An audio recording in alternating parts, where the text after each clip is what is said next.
Rescued from the pet trade in 2004, a young bobcat would never be able to return to his natural habitat. Someone had crudely removed his claws.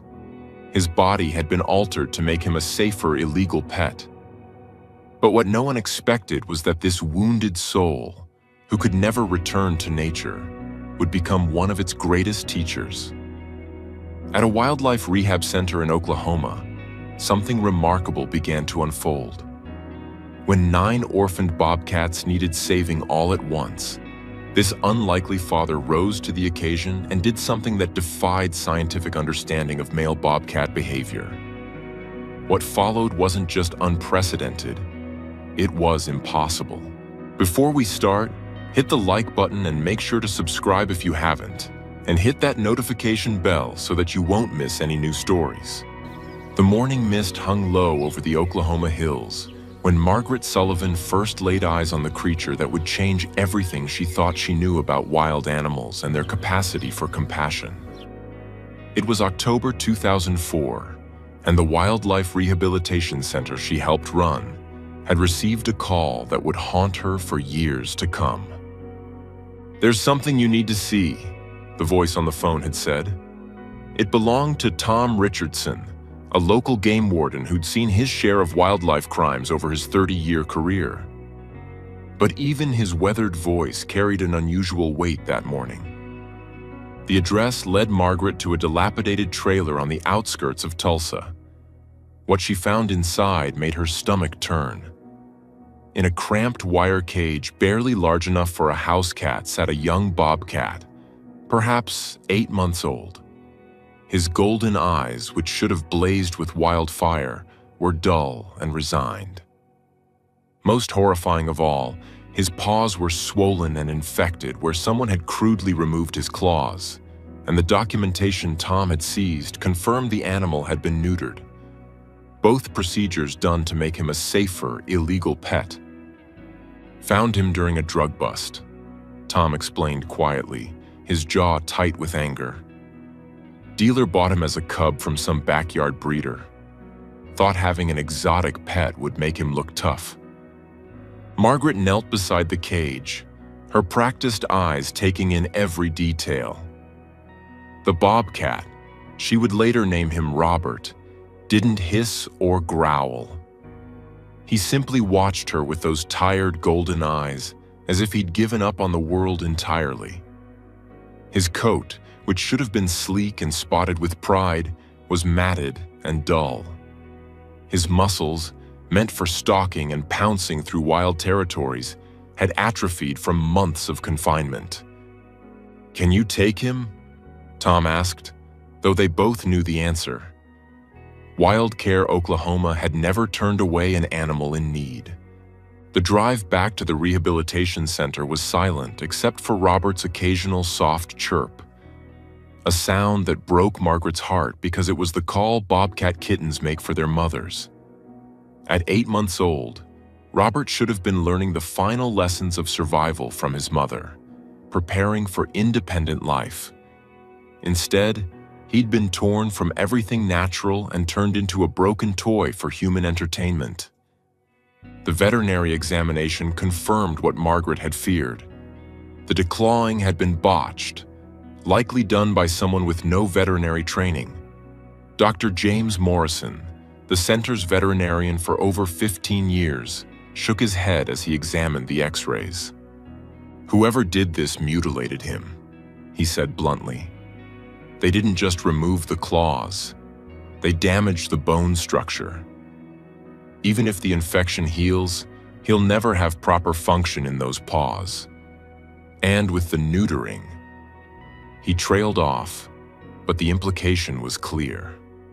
Robert would never be able to return to the wild. Without claws, he couldn't hunt. Without intact hormones, his natural behaviors and instincts were forever altered. The news hit the rehabilitation team hard. Rondi Large, the center's director, gathered everyone in the break room that evening. Rondi had been running Wild Care for 12 years, and her philosophy had always been clear. Every animal that could return to the wild should return to the wild. But sometimes, rarely, an animal came to them who needed something different. "Robert will have a permanent home here," she announced, her voice steady despite the emotion in her eyes. "We'll build him the best enclosure we can. He may never run free, but we'll give him dignity, space, and the closest thing to a natural life possible." Over the following months, the team worked tirelessly to create Robert's new world. They transformed a quarter-acre section of the property into a bobcat paradise. Native Oklahoma trees provided shade and climbing opportunities. Large rocks created caves and hiding spots. A flowing water feature mimicked a natural stream. They even installed hidden cameras so they could monitor Robert without disturbing him, respecting his wild nature even in captivity. Robert's physical recovery was slow but steady. The infections in his paws gradually healed under Dr. Morrison's careful treatment. His coat regained its luster with proper nutrition. His muscles strengthened as he began to explore his new territory. But it was his emotional recovery that truly amazed everyone. At first, Robert remained withdrawn.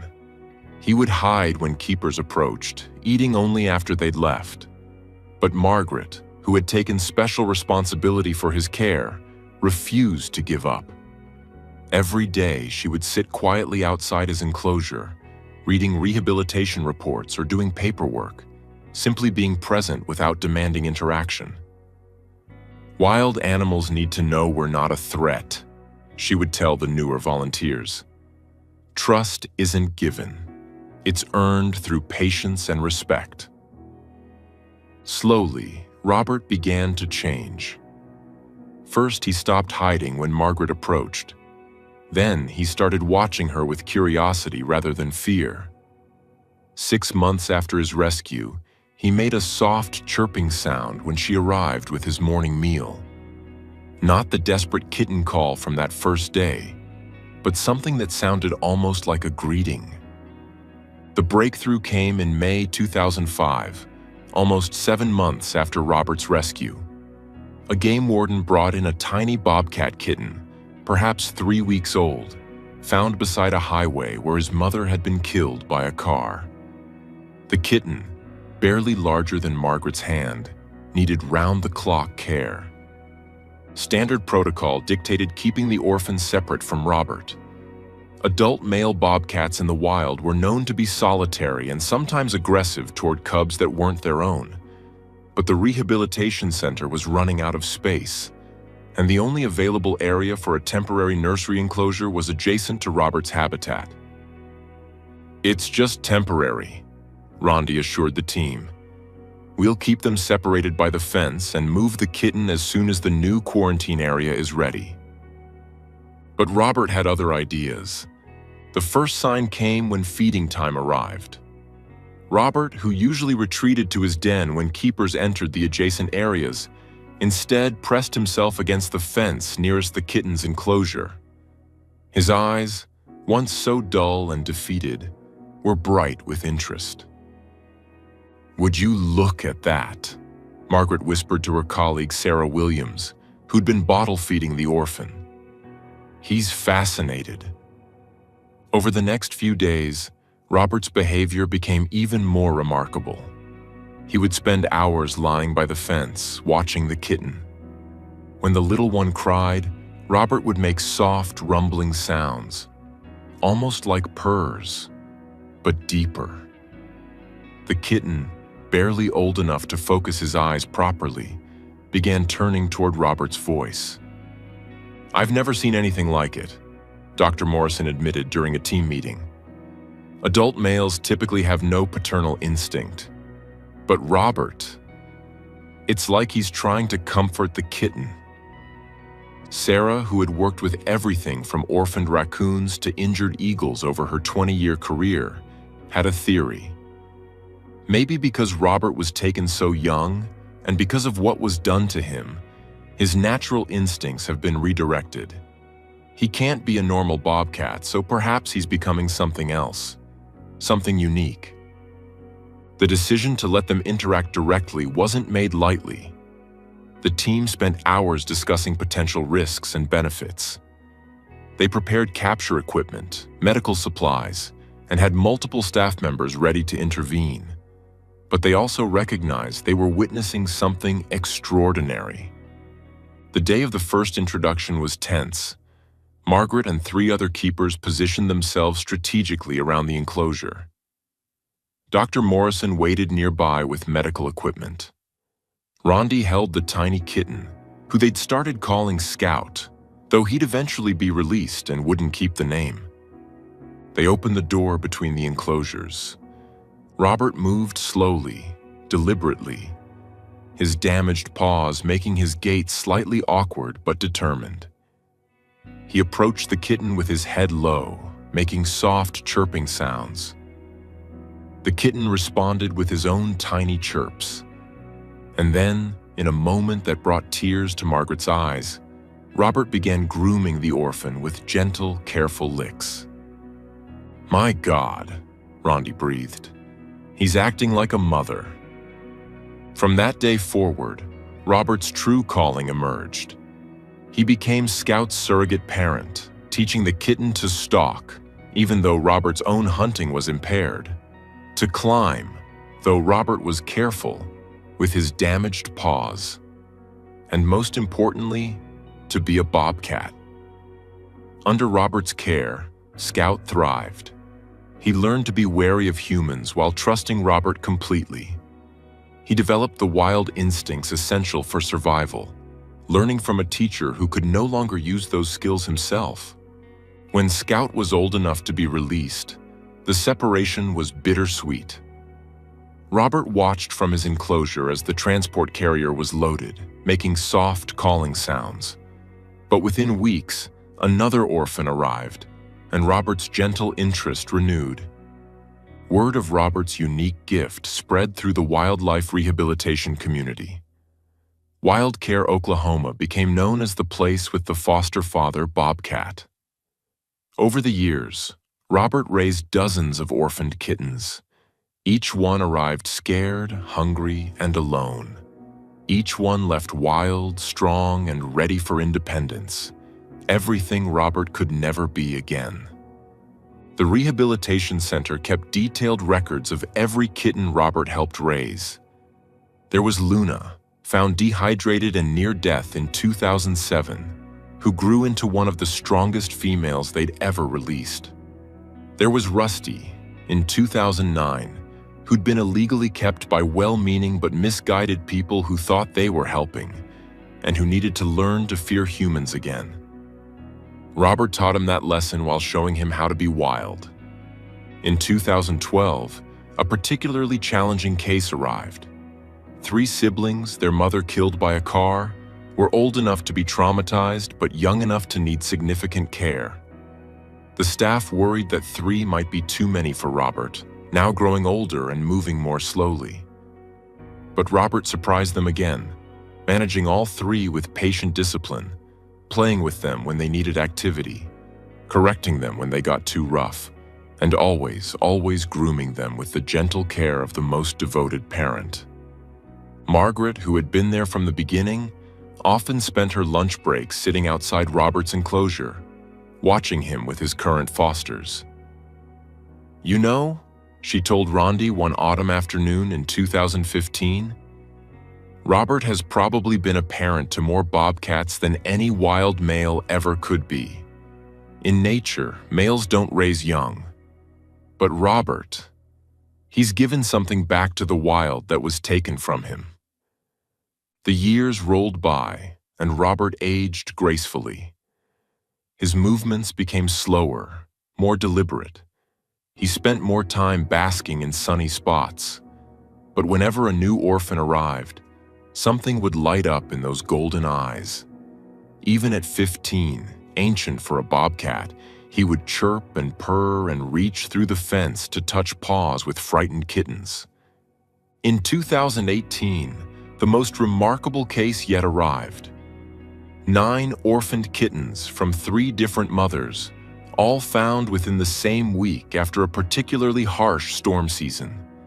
The rehabilitation center was overwhelmed. They didn't have enough qualified staff to hand-raise 9 bobcat kittens while maintaining the necessary wild behaviors. "What about Robert?" Sarah suggested, though even she seemed uncertain. "He's old, but..." They decided to try, introducing the kittens 2 at a time to avoid overwhelming their elderly foster father. But Robert, despite his arthritis and clouded eyes, rose to the occasion once more. He corralled the rambunctious group with patient huffs and gentle paw taps. He groomed each one daily, a ritual that took hours with 9 kittens. He taught them to respect boundaries, his and each other's. Watching Robert with those 9 kittens became something of a local phenomenon. Wildlife officers, veterinarians, and rehabilitation specialists from across the state came to observe. They watched an old bobcat with damaged paws and clouded eyes teach wild kittens to pounce. They saw him discipline them when they played too roughly with his tail, then turn around and groom them with infinite tenderness. They witnessed something that challenged everything they thought they knew about animal behavior and the capacity for interspecies compassion. Dr. Morrison, now nearing retirement himself, put it best during a presentation to the Oklahoma Wildlife Federation. Robert shows us that purpose can be found even in tragedy. He was robbed of his wild life, mutilated by human greed and ignorance. By all rights, he should have given up. Instead, he became something unprecedented, a bridge between captivity and freedom, teaching the next generation what he himself could never again experience. The kittens thrived under Robert's care. One by one, as they reached the appropriate age and demonstrated proper wild behaviors, they were released back into carefully selected territories. The staff always made sure Robert could see the transport carriers being loaded, and he would watch with those wise golden eyes, chirping soft farewells. As autumn turned to winter that year, Robert's health began to decline more noticeably. He moved stiffly on cold mornings, and his appetite decreased. Dr. Morrison increased his pain management, and the staff made his favorite meals, but everyone knew they were approaching the end of an era. Margaret found herself spending more time by his enclosure, just as she had in those early days. But now, instead of earning his trust, she was simply bearing witness to a life that had transcended its limitations. "You did good, Robert," she would tell him softly. "You did so good." On a crisp morning in March 2019, Robert didn't come out for breakfast. Margaret found him curled in his favorite sunny spot, having passed peacefully in his sleep. He was surrounded by toys the kittens had left behind. Pine cones they'd played with, feathers they'd stalked, little reminders of the wild lives he'd helped shape. The news of Robert's passing spread quickly through the wildlife rehabilitation community. Messages poured in from across the country, from rehabilitators who had heard of his work, from veterinarians who had been inspired by his story, from wildlife officers who had brought orphans to him. But the most touching tribute came from the wild itself. Using the tracking data from released bobcats, the team discovered that many of Robert's former foster kittens had established territories in the areas surrounding the rehabilitation center. It was unusual for bobcats to remain so close to human activity, but it seemed they had chosen to stay near the place where they'd been given their second chance. "They remember," Rondi said at Robert's memorial service, attended by dozens of wildlife professionals and volunteers. "Every bobcat living free out there because of Robert carries a piece of him forward.